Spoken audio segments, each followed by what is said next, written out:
to another episode of Terrific Tips for Business. I, of course, am Terri Watkins, your host, because you can't spell terrific without Terri.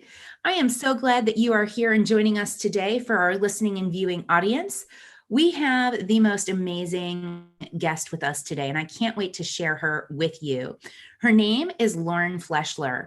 And for those of you who don't know Lauren, she's based out of New York City. So don't feel bad because she's not here in North Carolina.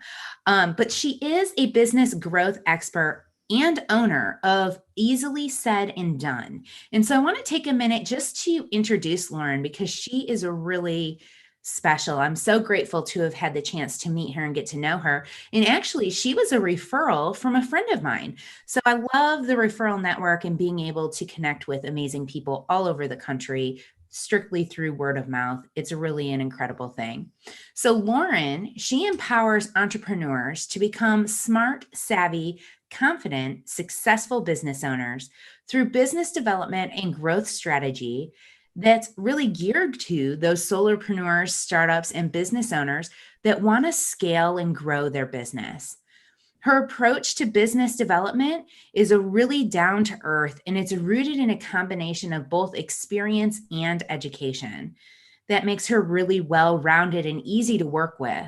Her clients love how simple she makes everything. She thinks outside the box, and she gives them the tools that they need, the knowledge and the guidance, regardless of where they are, what industry they're in, or what they're struggling with. She has a couple of topics that she speaks on pretty regularly. One is pricing done right. And for those of you that know me, know we've talked about pricing on this channel before. Pricing is a big challenge for our small business owners and solopreneurs. It's a really challenging sometimes to figure out what is the right price for your stuff. The successful business mindset. We've also talked about mindset here. So now you're starting to see why Lauren's with us today. Embracing financial management. And then last and certainly not least, ways to grow your business like a pro. Please join me in welcoming Miss Lauren Fleshler to the show today. Lauren, thanks for being here. Terri, always a pleasure to talk to you. Thanks so much for inviting me. Absolutely. So this is super exciting. We're in the middle of summer. Things are getting a little crazy. What does that mean for the business owners that you're working with? What does July usually look like for them? It depends on the industry, right? Summer is either a very busy time for businesses, or it's a slowdown time. People are on vacation, they're not getting as much response from their, outreach. So it really depends on your industry, what's happening for summer. But for all businesses, particularly those who are on a fiscal year that's annual, which is most businesses, right? You're tracking your income from January 1st through December 31st. It means that we're halfway through the year. And we're looking at the back end of 2021, coming out of a pandemic. There's lots of differences depending on where you live, on what's happening in your community, what's happening in your industry in terms of things opening up, business picking up, or business booming. Some industries, business is booming. So, I really recommend people in July to start to think about what does the rest of their year look like? What do they really want to accomplish? And look backward to say, how am I doing so far? Excellent. And those are good questions to ask. So if you are in the middle of your fiscal year as a business owner, now's a good time to just kind of give a general assessment. Where are you at? Are you halfway to your goal? Are you a quarter of the way to your goal? Do you have a lot more work to do than year left ahead of you? Or do you have a lot less work to do than the year left ahead of you? It's a great time to start assessing that for sure, and start assessing what's really been working for you or what hasn't been working for you. Has there been a consistent challenge that you've started noticing with your business owners that you're working with right now, or that maybe you've encountered in business? Well, I would say a lot of my business owners start off not charging enough. And so they get a lot of business, right? Have a lot of traction, and all of a sudden they're overwhelmed, right? That's what I deal a lot with that. Try to figure out how do we fix the pricing, because it's really not profitable to them, but it also is overwhelming to have to deliver on what you've sold feel like you have to keep building that pipeline and also looking at your bottom line and saying, wait a second, I can barely afford to pay myself. What's going on here? So that's, honestly, I have a couple of clients, that's what I'm dealing with right now, helping them create a better pricing strategy, helping them to manage their time a little bit more efficiently and effectively, and also manage just their stress and worry. Excellent. And that is a big challenge. That's definitely a conversation that I've had a couple of times with clients, with strategic partners, with networking friends, talking about pricing and how do we figure that out. Is there a tip or a simple formula that you follow that helps your people and even helped yourself figure out what pricing makes the most sense for you? It somewhat depends. So I would say the biggest tip I have is make sure that you're really looking at what the numbers are telling you, right? And don't just go off of your profit and loss statement. Your profit and loss statement does not include all the costs in your business. There are lots of hidden costs. And most likely, particularly if you are a solopreneur or really small business partnership, you are the biggest expense that you are not accounting for, right? Not just, even if you're paying yourself, not just in how you're working to deliver against sales, but all the other ways that you're supporting your business as a small business owner. If you are not compensating yourself for the admin work that you're doing, the marketing work that you're doing, the accounting work that you're doing, right? All those things, the sales, it's going to be really hard for you to get to the point where you can offload those to somebody else because you don't want to do all of those jobs for the entirety of running your business.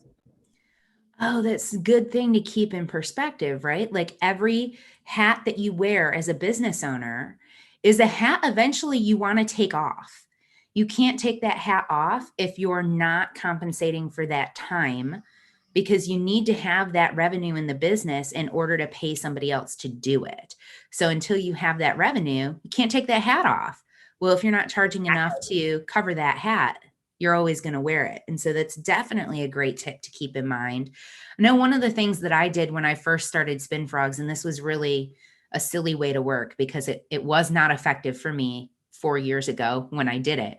But I thought I was onto something. I was like, brilliant. Okay. I know how much money I want to make every year. I know how much time I have in a week that I'm willing to work. Okay. So I'm just going to divide how much I want to make in the year by how many hours of the week I want to work. And then I can determine how many clients that means I need to have and what I need to charge each client. That was my like rudimentary starter formula, right?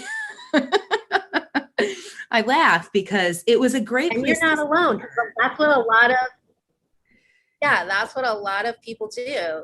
They figure out kind of like, what's that hourly rate that's going to get me to where I want to go?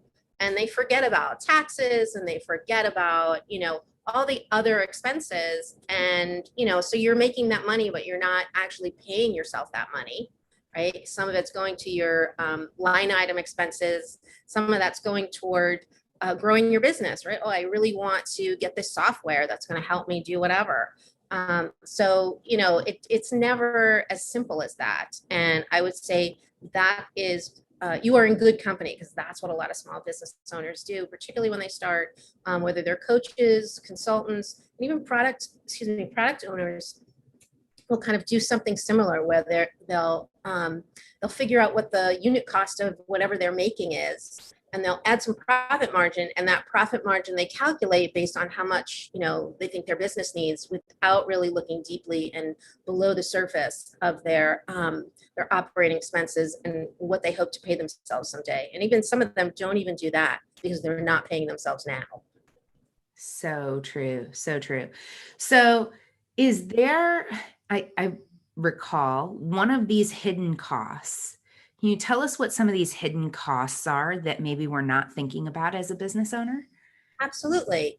Taxes. So who's paying your income taxes? If you're an LLC or a solopreneur, you are. So you have to add taxes based on your income brackets into that quote unquote salary that you want to, your take home pay that you hope to take out of your business.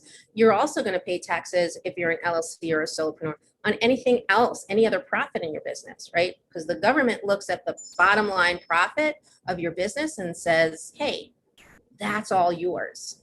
So you're paying that. That's a big one. Another one is research and development, right? How much money, how much time have you spent? I have a lot of creators in my community and in my client base.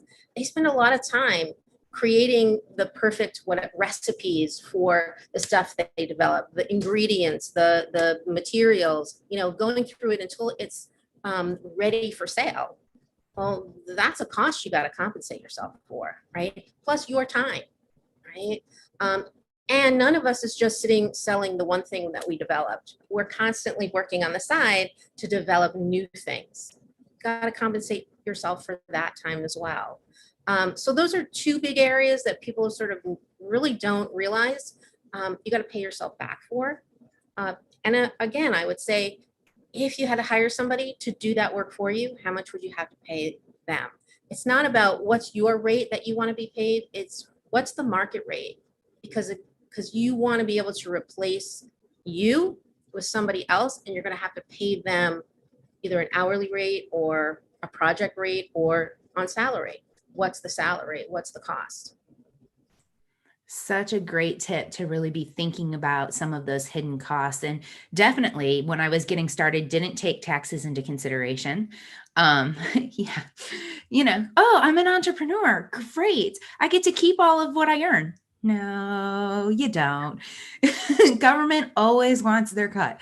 So keep that in mind for sure. And then, yeah, the research and development. We don't think about, okay, if I have to do market research to determine if this product or service is viable in this space, that counts as research and development.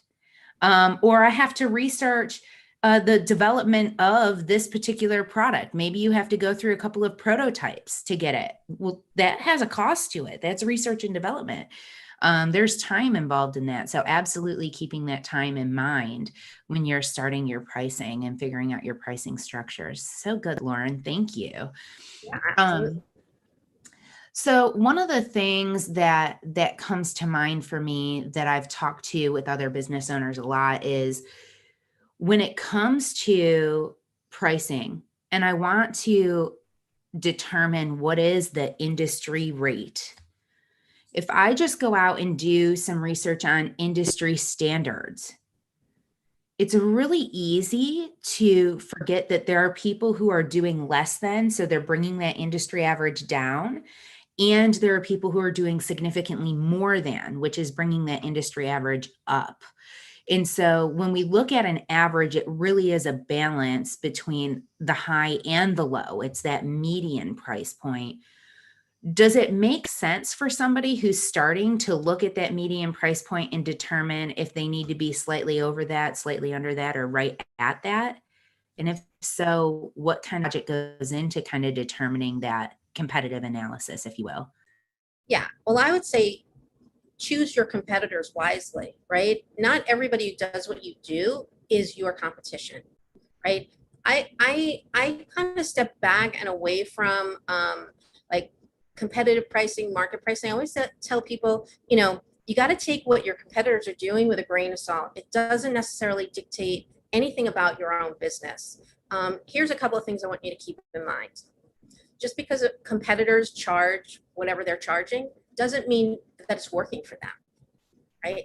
Plenty of businesses, keep going, even though they're not, they're barely profitable. It doesn't mean they've done their homework, right? You're trusting because they are in business, doing business, that they've done their homework.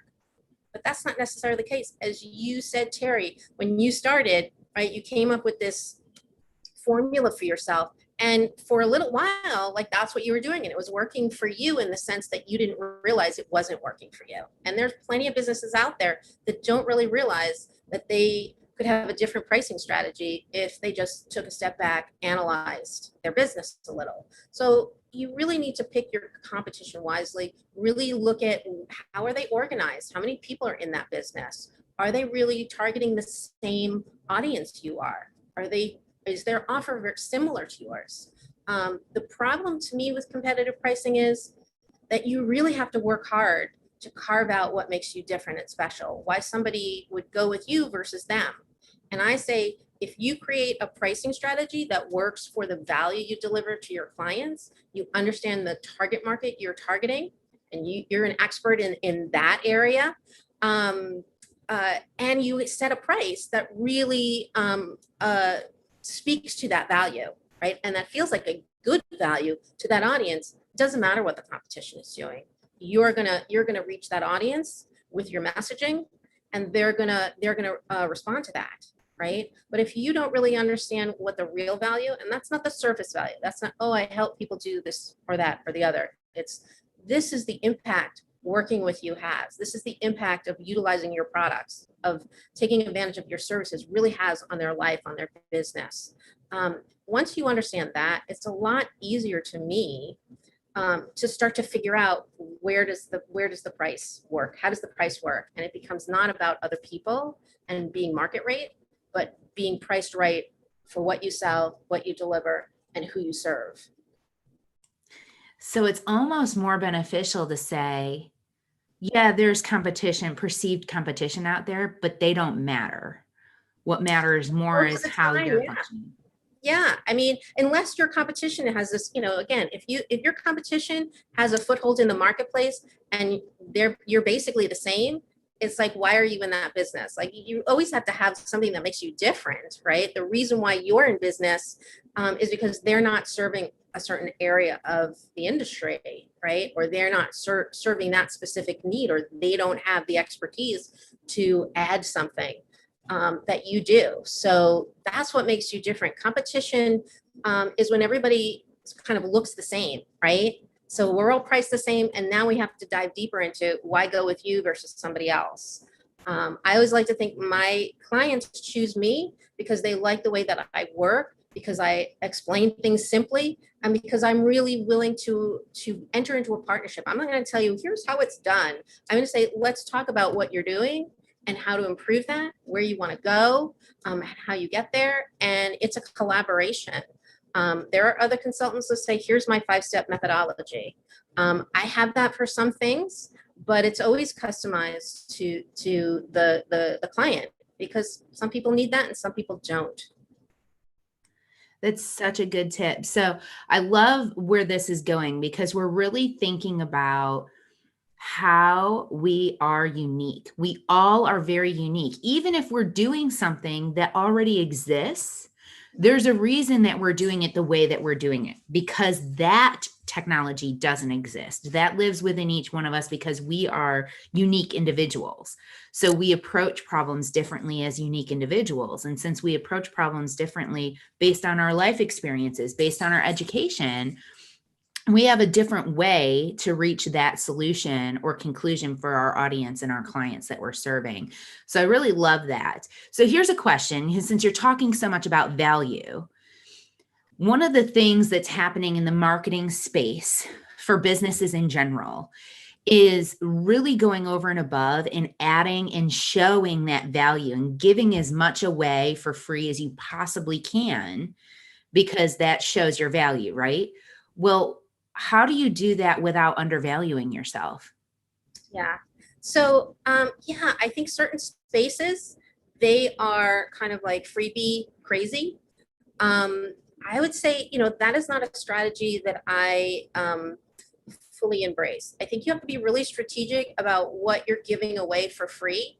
But more importantly, you have to understand your why. Why am I giving that away? What's the point, right? What am I getting out of that, right? If you're getting people on your email list, let's say, that's a big reason why a lot of companies give stuff away, is to bring people into their email list and into their community. What are you going to do with that? Is that about, utilizing their email, utilizing your newsletter, utilizing your email list in a way that really serves both you and them? The reason why they came and took advantage of that freebie, are you going to keep them on track with that topic or that thing? because then people unsubscribe if they don't like the content that you're sharing with them.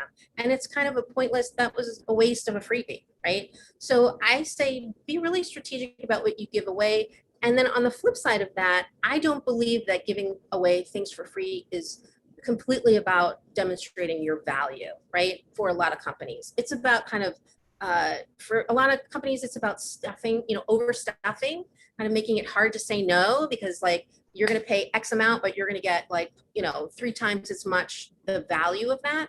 That's not real value. And that's not the value that I really want small business owners to think about. I want you to think about what's the transformation, what's the deep impact you're having, right? That's the emotional component.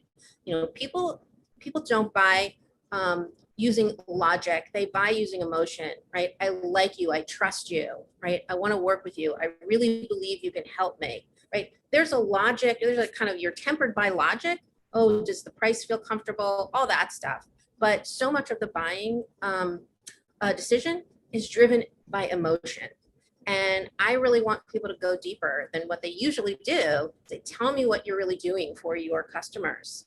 That's when you start to create messaging that resonates with people, that demonstrates value, right? That demonstrates you understand who they are, what's going on in their lives, and how you can really serve them, right? Then the other stuff is sort of the icing value. It's like, it's distracting. Absolutely. So I'll give you a good example because I think our listening audience can really benefit from this. When it comes to what I do at Spin Frogs as the virtual marketing director for a business owner, most large box store companies have marketing departments, entire people who handle the marketing. Small business owners, like we mentioned earlier in the call, wear many, many hats. And a lot of times end up getting less than 6 hours of sleep per night because they're trying to get their marketing in line, because they're trying to send out that email, because they're trying to get social media scheduled, because they're whatever when it relates to the marketing, because the marketing is always the thing they do after hours so that they can fulfill their production during business time. And so it ends up cutting into family time. It ends up cutting into sleep time. And what we know from the brain perspective and the development of a human brain and the psychology of how things work, if we don't have enough sleep, we actually are ham-fisting ourselves in productivity for the following day. We need between 6 and 8 hours of sleep every night. I know there are people who think they can get less. You can't. You are ham-fisting yourself somewhere to get less than 6 or 8 hours of sleep every night because the human body needs that rest in order to regenerate and in order to lock in what it learned the day before. It's how our memories are stored. And so when I work with business owners, I find that they stop emailing in the middle of the night because they're sleeping. They no longer have to be up Right. all night doing their marketing. They no longer have to think about, stress about, organize, plan their marketing in the middle of the night. They can sleep like a normal human and get up and get 6 to 8 hours of sleep, feel rested, and have such a much more productive day because they have somebody on their team helping to offload some of that pressure. And that's really an emotional component. We don't think about sleep. We don't think about quality time with our family, but there is an impact on those things when we don't have somebody to support us or to work with us. So that would be an example. Absolutely. And I would say also that if you don't get enough sleep, even if you think, oh, 6 hours or 5.5 hours, whatever it is enough, that having enough sleep elevates your mood and it also helps you regulate your mood.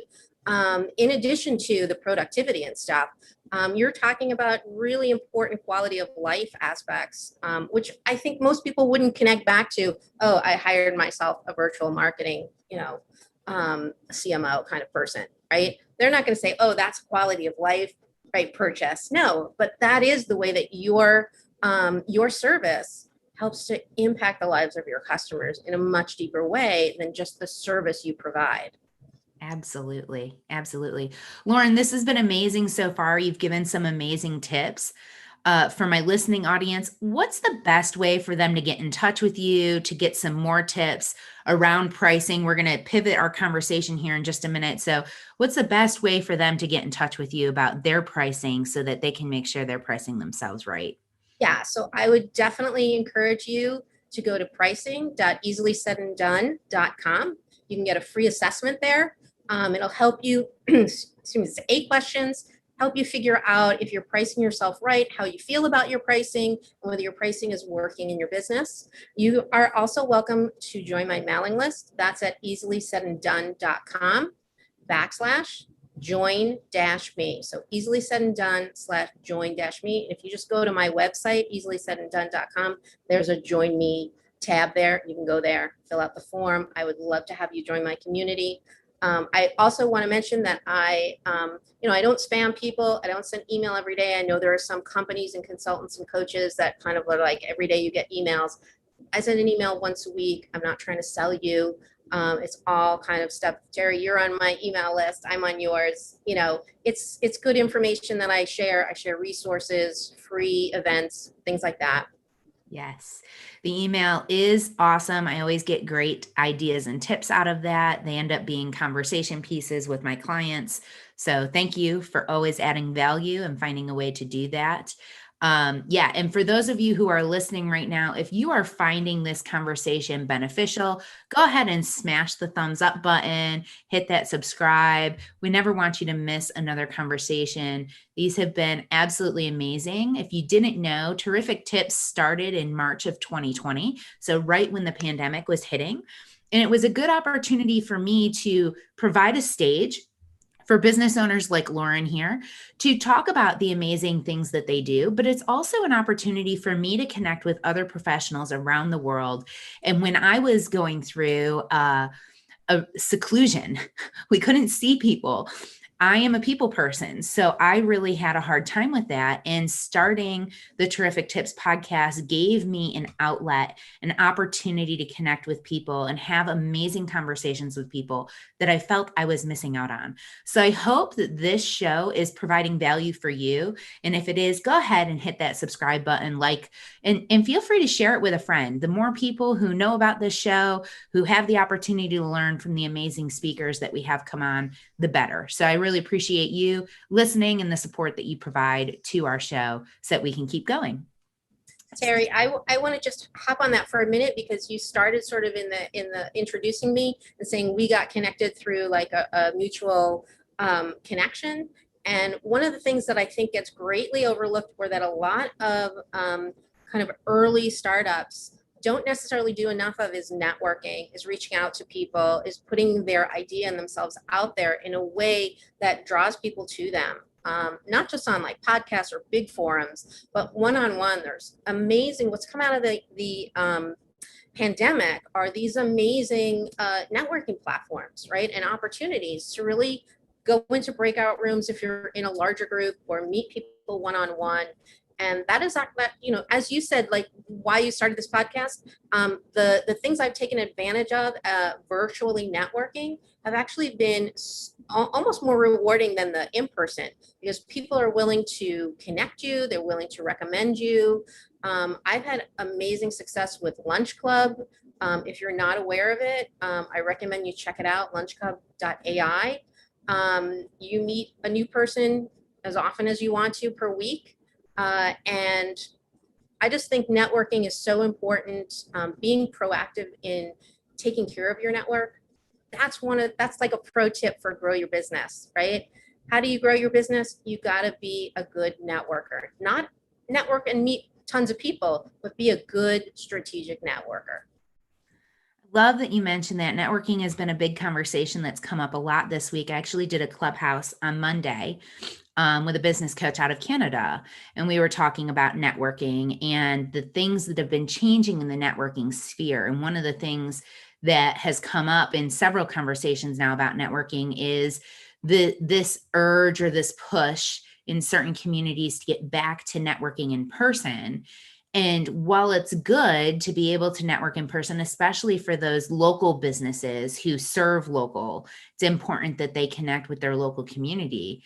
There is still 50% of our population that is not vaccinated. So there's still a great risk there. There's a new strand that's out that the vaccination has not been proven to protect against. So there's that risk.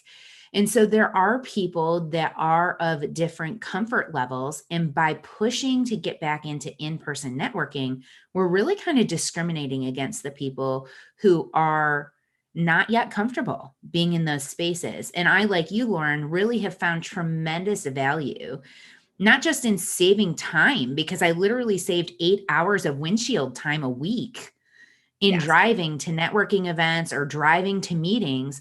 I no longer do that. I do everything via Zoom. That's been huge for me. What would you do with an extra full work day? You can't tell me honestly that you're willing to give up an extra full work day just so that you can go be in a room with 30 people where 2 of them might be a strategic partner for you.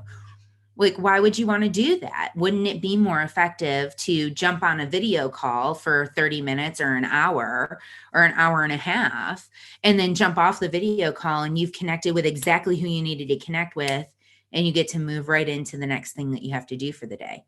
It just, from a time perspective, And makes also you're saving money, right? Because usually if you're paying for gas, or in my case in New York City, I'm paying for the subway. Maybe it involves coffee. Maybe it involves a fee to attend the event. So there's money saving. And also I would say one of the great things that for me has come out of the virtual networking is meeting people all over the world. Some of those people are great networking partners. Some of them are referral partners. Some of them are just great conversations and really interesting to learn about small business, in South America, what's happening in different parts of the world that I'm interested in. And that is one of the things that I really missed when we went into lockdown, was just the randomness of meeting people going through life, right? Daily life. And so it kind of does that for me. It's like, it doesn't always have to be about business. Sometimes it's just about, it's just about life. It's just about, oh, I met an interesting person. We have something in common. We had a great conversation, really enjoyed it. Great. Yeah, you get to make a friend for sure. And that is something that I really enjoy about networking too, is it doesn't have to just be business. I know we oftentimes go right into the what is it that you do, but if we change that question and ask, what are you doing different this year than what you were doing last year? Because a lot of us, our life looks really different right now than what it did last year, for better or worse. So what's different about it? And asking that question is so like off-putting. People aren't asking that question, that it changes that conversation. You never know what you're going to find. You might find a new friend like we have in each other, which is really amazing. Yeah, absolutely. And I think also just being real with people, right? I've had people who just said, hey, how you doing? And I'm like, honestly, I'm having a hard day today. You know what I mean? Like, there are days where I'm not a happy camper, and that could be from external forces. That can be from something, going on. And it's like, I have found that it feels a lot easier to be real with people when you're like one-on-one and not in a big crowd. And you can say, honestly, right now, I'm struggling. I've had amazing conversations with business owners just answering that question of how you doing with, I'm on the struggle bus, this week, right? And here's what's going on. And they'll go like, oh, I know, I was there last week. That was me last week. I totally get it. Here's what I did to help myself. Yes. So you mentioned strategic networking. Can you give us an example of what that means for you in your business?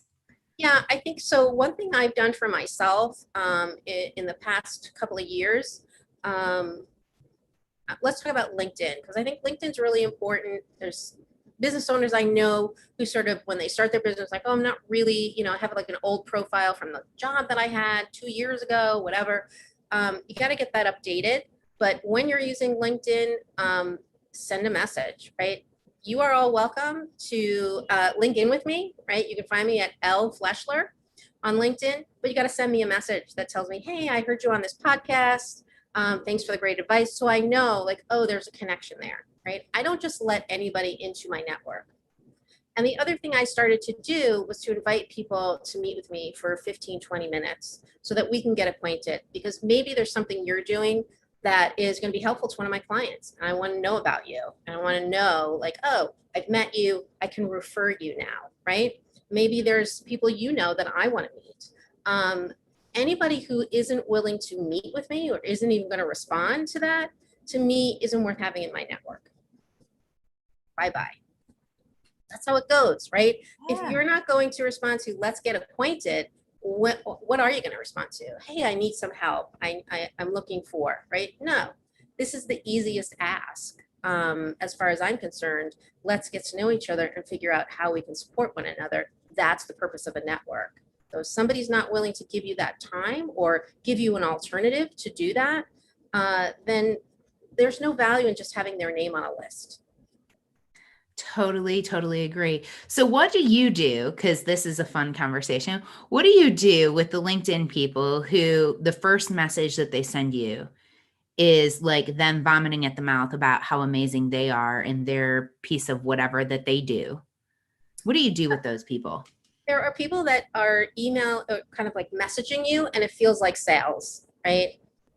Generally, if they're not really in my network, they're looking to get in my network, or they're a premium member and they're just kind of spam messaging you, ignore, don't care. But if they're in your network, I think there are ways to say, thanks for the information, appreciate it, good to know what's happening with you. Is there something I can help you with? Like basically, like bring them around to, are you contacting me for something, or are you just contacting me to tell me you're amazing, right? Um, See what happens. I find when I do that for people, they either come back and say, yeah, I'm looking to meet so and so, or I'm looking for XYZ, or I'm trying to something, right? And I will also coach people, depending on how well I know someone, I will coach them to say, this is not a helpful message. If they're a friend of mine or they're somebody that I know well enough, I'll say, I recommend that you shorten your message, or you really target who you're sending this message to, and that you have a really specific ask, because otherwise it feels like a waste of time, right? That's what I think. One of the things that I teach, because I teach a class for New York City Small Business Services on entrepreneurship, and I spend a whole class talking about elevator pitches and networking. And one of the biggest things in networking, when you're actually reaching out for something, is to be specific about what you're asking for, right? It's not, I want to meet somebody in the XYZ industry. It's, I want to meet this person, or I want to meet somebody at this company, right? And it looks like you know a few people based on your LinkedIn network, right? Is there somebody you feel comfortable introducing me to? That's a specific ask versus, I'd like to meet somebody who's in marketing and advertising, right, at the VP level. That feels kind of like vague. Also make it easy for them to say yes by giving them the information they need to pass along to that person. They're going to introduce you. They can cut and paste it right into the email and say, hey, so-and-so, I want to introduce you to this person. Here's about them. They would really love 15. Can you spare 15 minutes of your time for a brief conversation? Excellent tips for sure. I also try and coach people when they just reach out, sending me those messages, because at the end of the day, from the marketing world where I live, it is incredibly misleading to small business owners where they see these marketing messages and they think that's the way to do it. And so then they go and they mimic these larger companies that are doing these automated sales pitches, and they're not good. They're playing the numbers game is what they're doing. Some will, some won't. So what? Who's next is the game that they're playing. They're seeking out the no so that they can get to the yes faster. But at the end of the day, they're burning a ton of bridges in the meantime. And I'm one of those people that I coach people on. Let's not light the place up on fire on our way to success. We don't want to step on people. We don't want to burn people down. What we want is to build those relationships, because you never know who knows who and how that's going to be beneficial for the people that you serve, for yourself, for your family. At the end of the day, you want to make sure that you maintain integrity and you retain those relationships. And so definitely thinking about, what value are you bringing to this person? Really, like we mentioned a minute ago, it's not just the service that you provide or the what you do. It's the intrinsic value of the things that you do. What emotional value do you bring to the table? I was in a conversation the other day with a lady, and she's got this strategic partner that she really wants to team up with. And we were talking about how she can do that. It's somebody that she's just started to establish a relationship with. And so it's kind of a cold outreach almost. And one of the things that we talked about was do the research about this organization. What are they doing? Who are they serving? How are they serving them? And then look at that and say, what value can I bring to the work that they're doing that makes them look better? And if you can figure out how to make them look better, now there's an intrinsic value for them to have a conversation with you. And that's the value that you bring to the table. So good. Such great tips. Absolutely, Terry. And that's just, if you think about it, it's like when you write a cover letter for a job, right? You have to kind of look at it from, hey, I know your company. I'm enthusiastic about working with you, and here's how I can really add something to your business. That's why you should hire me. That's the purpose of a cover letter. And that is the same when you're reaching out to a potential strategic partner, anybody that you really want to connect with and kind of quote unquote do business with. You want to make sure that they know not just that you're there, but that you get them, you get what they do, you feel a connection to what they do. And here's maybe how you can help them to extend their reach, to deepen their results, to do whatever it is that you do for them by adding your expertise to the fabulousness that they're already, right, delivering out in the world. Absolutely. So good. So how much time should a business owner be spending in some of this research? Because you could really kind of go down a research rabbit hole real quick. Yeah, I mean, again, like, I think it depends on what stage of business you're in. If you're in the development stage, you got to do a lot more research, right? I always say you got to do all the homework. All the homework doesn't mean you got to look everywhere for everything, but I would say you got to figure out what's going to be the most valuable aspect of your research and focus your energies there. So it's great to kind of look around and see what's going on, get like that, lay of the land of your industry or your competitors, all that stuff. I wouldn't do a huge amount of work there. I mean, even when I was a consultant, other people were paying me a salary to go out and do market research or anything like that. There's only so much time you're really focusing on competitive analysis. The majority of that research is really talking to their people, to their audience, to their employees. It's really the deep dive goes where it's going to have the most impact. And that's with your target customers, your potential prospects, people who know your business, who you've worked with, who may be partners of yours. That's where I would say the investment of time is going to have the biggest bang for you. And I encourage everyone to really think about who can they talk to get information. If they need some help figuring out what's the right questions to ask, you're probably a great resource. I'm a resource. They can probably look online for tips, but you're not going to get better than speaking to the people that you actually want to attract it to your business. Absolutely. Is there a particular mindset that we need to be in when we start these conversations or start these research and deep dives? Yeah, I would say be aware of your own bias. Don't, like the biggest thing in research, and we hear about it in these big research surveys and stuff, and I used to edit those for my clients, my big corporate clients, because, even people who create research studies are not without their own biases. So I would say, don't go in wanting a particular outcome. Go in being curious and wanting to understand whatever you're asking them about. I want to understand how you do this. I want to understand your decision making around this. I want to understand how much typically do you budget per year for this kind of thing, right? What would that look like to you, right? Those are kind of really open-ended questions. Be clear in your own head what you're trying to accomplish. It's not, I want people to confirm that what I'm doing is right. It's that I want to make sure that I'm understanding how this works in my client's business, or how this works in my client's life, what the meaning of this is. And that will help you confirm or edit your plan for your business, whether that's a service, that's a course, that's a product that you're planning. Um, you kind of have to make sure that you're asking enough questions that aren't leading people to say like, oh, I think the answer you're looking for is this.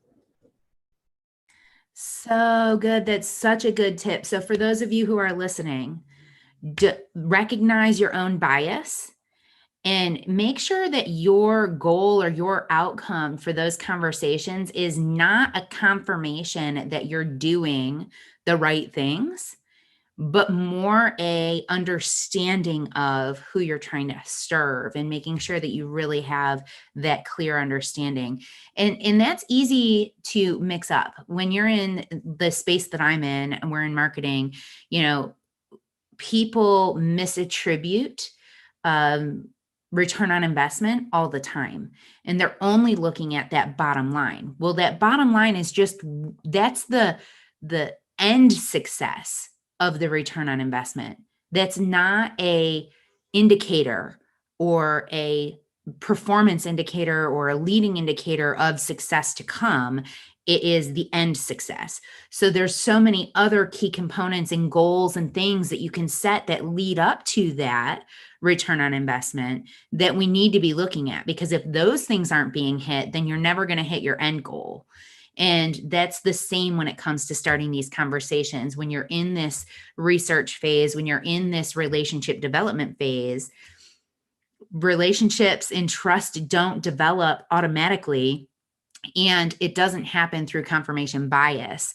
It has to happen through this natural, organic, common ground understanding space. So fantastic. Thank you, Lauren. Lauren, what's going to be the best way for people to get in touch with you again? Because you've been just a wealth of knowledge today. And I'm sure our audience wants to reach out to you to get on your email list and get some more awesome tips. Definitely. So you can get on my email list by going to easily said, N, the letter N, done.com/join-me. So it's easily said, the letter N, done.com. You can go there as well, and you'll see the Join Me tab. You can click on that. And Excellent. I would also urge you, download my free pricing assessment, pricing.easilysaidandDone.com. And you'll also get on my mailing list. Awesome. And that's only 8 questions. So it's a great way to know if you're pricing yourself and valuing yourself in the best possible ways. And if you're listening to this and you're wondering, what the hell is Spin Frogs? We are a forensic marketing firm. We're focused on supporting independent business owners, whether you be a small business owner, which I think is a limiting mindset. So I try to avoid the word small myself. We all can be as big as we want to be. We have the potential. We just need to stick together and have the right plan in place. So as your forensic marketing partner, I come in and look at, what are we doing? What is working? What are some of those pre-indicators of success that maybe we're not paying attention to? And we start tracking some of that and start looking for new ways to develop relationships with our ideal customer. And I love working with these independent business owners because we're making a difference one little bit at a time. Listen, we have a 10% success rate right now among these independent business owners, and we're responsible for 50% of the annual gross domestic product in this country. What if we had a 20% success rate? And that's my goal. Is I want to see us have a 20% success rate, because I want to see what that's going to do to the annual gross domestic product. Why do I care about the annual gross domestic product? Because if it's made in America and it's here in America, well, that's awesome. Now we don't have to outsource. We get to be independent. That's where freedom comes in, guys. That's why I do what I do. So if you want to connect with me, it's Terri, Terri, at spinfrogs with an S.com. And I have a calendar link there for a 15-minute conversation. That's all it is. It's just a conversation.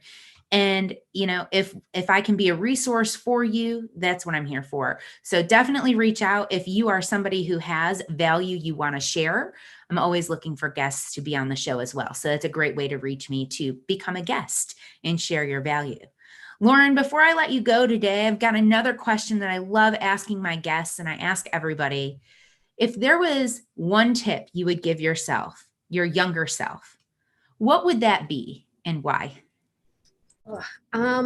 I probably, the one tip I would give myself would be get out of your own way. Like, stop putting obstacles in front of you that really, like, that's a mindset thing. And I think when I started I was always sort of a something of an entrepreneur. I always had a side gig, a side hustle going on, even when I had paying salary jobs. But when I really, was kind of, here it is, this is the future for me.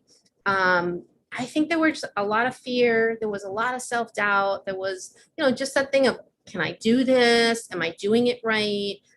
I did not price myself correctly. It's fine to make mistakes. Don't make them again, right? That's for me, that's like a motto in life. Like, the first time you get a pass because that's a learning experience, but the second time, that's a repeat behavior that you do not want to get in the habit of. So I would say, mindset for me was the biggest obstacle. And it comes into play even later when I was doing some other things in my business, and I realized, oh, I'm feeling a lot of fear around reaching out to people and asking for help. I was not good at asking for help. And I really went on a personal development campaign for an entire year, trying to figure out, how do I get better at this? And how do I get into a zone of comfort around just saying, hey, I need some help.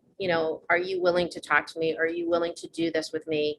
And now I feel like, wow, like, it's amazing when you put yourself in an uncomfortable position and you work your way through it, you get to the other side, and you do something that you would have done before and gone, I'm so nervous about it, and you would have no fear about it. It's like crazy. That's the way, human beings are engineered. But I feel like I kind of get a little excited when somebody asks me to do something, and I'm like, I don't know how to do that. I got to go and ask somebody to help me. It's kind of like, oh, I got to learn something. And part of the learning is leveraging, my network, leveraging the people in my life to say, teach me how to do this, right? Do you know how to do this? Can you help me figure out how to do this? So I would say that's probably the biggest thing. And that's one of the things that I work with my clients on, because mindset is like the place to start when you're hitting any obstacles in your business. Absolutely. It's such a good tip. Couple of them that came out of there. One, don't make the same mistake twice. One mistake is okay. I mean, we're supposed to make mistakes. That's how we learn. But if you make the same mistake twice, you maybe didn't learn the lesson you needed to learn the first time. So pay attention. There's definitely something there to take away and grow from. And then if it makes you uncomfortable, if it makes you nervous, if it scares the living crap out of you, that's your growing edge. Push into that. Ask for that help, because you're right. When you go through it and then you look back and you're like, wow, that scared me before. It's so easy now. Like, gosh, I don't know why that was so scary before. It's like yesterday's news. It's tying my shoes. I've been able to tie my shoes since I was 3 years old. Like, it's easy. Learning is hard. Right? It's empowering. That's the amazing thing when you look back and you say, that used to scare the daylights out of me. And now it's like, second nature. It's kind of like, wow, Yeah, yes. That development is so empowering. It's amazing. It gives us the wings that we need to really soar. And we can't soar without that growth. So thank you for those great tips, Lauren. This conversation has been absolutely amazing. I appreciate you so much being here, sharing all of this value. And I appreciate all of our listeners, both through the audio networks and through YouTube. Thank you for taking the time to listen into this conversation today. And if you want to get on the podcast, just reach out to me. If you want some support with your business, reach out to Lauren. She's definitely a wealth of knowledge, and being on that email list is totally worth it. She doesn't bombard you. One email a week. It's always got some great value to it. So I definitely encourage you to do that. Terri, that's another conversation that we should have about, how to do email right. Yes. Well, we'll have to do a follow-up conversation then. Yeah. Thank you all so much. Enjoy the rest of your day, and we look forward to seeing you next time on the Terrific Tips. Make it